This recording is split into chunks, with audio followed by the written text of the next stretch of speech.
souci là. Bienvenue à vous, mesdames, messieurs. Merci de votre fidélité. Kiosque ce matin avec José Adolphe Voto. Il est patron de CKTV, enseignant d'université. Bon, il est journaliste. Tout d'abord, bonjour et bienvenue à vous. Bonjour Serge. Avec vous, on a eu un débat sur l'érection de Minembwe en commune rurale. C'est déplorable la manière dont les choses se passent.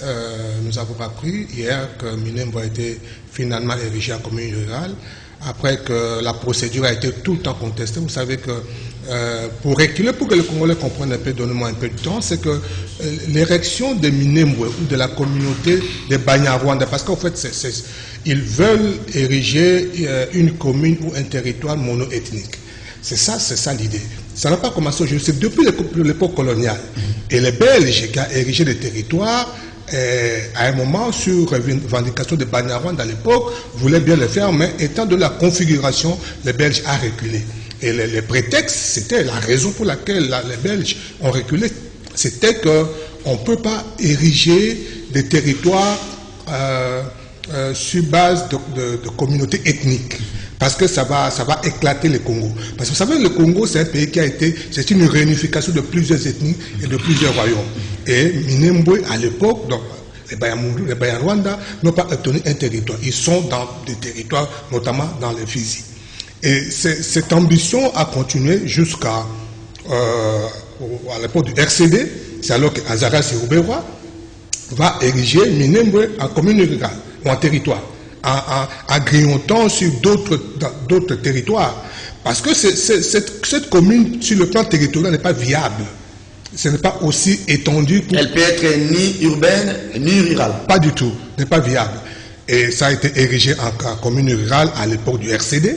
Mais après ça, quand la réunification s'est faite en 2007, le gouvernement congolais a estimé que ce n'était pas viable et la procédure n'était pas normale. Et compte tenu de tout ce que je dis ici, parce qu'il ne faut pas cristalliser les conflits tribaux. Donc, nous sommes 450 tribus. Si chaque tribu ou chaque communauté veut avoir son territoire, le pays va s'éclater. L'objectif, c'est quoi? Parce que je dois faire ces rectificatifs. Mouzitou a pris les décrets, bien évidemment, en érigeant les villes et communes urbaines. Mais Mouzitou n'a pas fait de Minembwe une commune rurale. Ça, c'est très bien. Il faudrait que ça soit rectifié. C'est plutôt sous Matata. Alors, l'objectif, c'est quoi? C'est que chaque communauté veut avoir son territoire, veut avoir ses élus, ou chaque tribu veut avoir un élu ou veut avoir une représentation terrienne. Non, l'objectif, c'est pas ça. Le problème ici, c'est d'abord les politiques, pour ne pas dire les politiciens. Je prends l'exemple du Kasaï. Les Kasaïens ont toujours vécu ensemble. Vous savez, il y a comme une identité Congo, une identité Kasaïenne, une identité katangaise, mais ce qui ne pose pas problème, avec plusieurs ethnies. Mais ce sont les hommes politiques de Kinshasa qui ont voulu découper les Kasaï pour des raisons politiciennes, pour raisons électoralistes. Mais à Minembwe, ce n'est pas seulement ça. Minembwe, ça, ce n'est pas un secret et les Congolais doivent le savoir. Là, nous sommes partis pour avoir un territoire ou une commune monoethnique qui va devenir demain un territoire monoethnique, qui va devenir demain une province monoethnique et qui va devenir, pourquoi pas, demain un territoire monoethnique. Et c'est très dangereux ce que nous sommes en train de subir. Je crois qu'il n'est pas tard pour le président de la République aujourd'hui de revenir sur ce décret-là. Mais c'est Matata qui l'a signé. Oui. Comment Mouzitou a refusé et Matata vient, il le signe? Mais ça doit être d'accord. Pourquoi cette commune, même si ça a été signé sous la table, ça a été caché? C'est aujourd'hui que nous apprenons que c'est Matata qui l'a signé. C'est aujourd'hui que nous apprenons qu'il y avait un décret érigeant Minembwe en commune. Nous croyons que c'était contesté. Mais pourquoi aujourd'hui seulement? C'est que même ceux qui le font, ils savent que ça ne passera pas.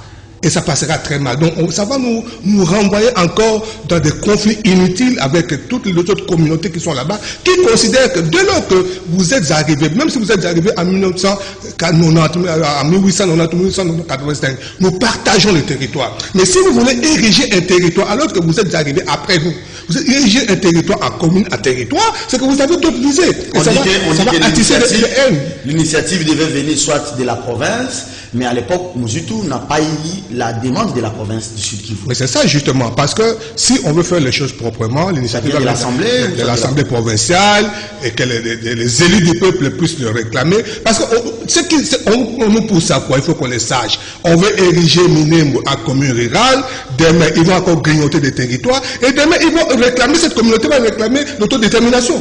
C'est à ça que nous allons. Est-ce que c'est ça que les gens veulent? Mais je crois que nos amis, Alvarez Souberois, Yarugabo, qui sont à la tête de ces projets-là, ils doivent savoir ce qu'ils veulent. Ou ils veulent être Congolais à part entière, ou être Congolais à part. C'est pas possible. Très bien. Merci, Josué.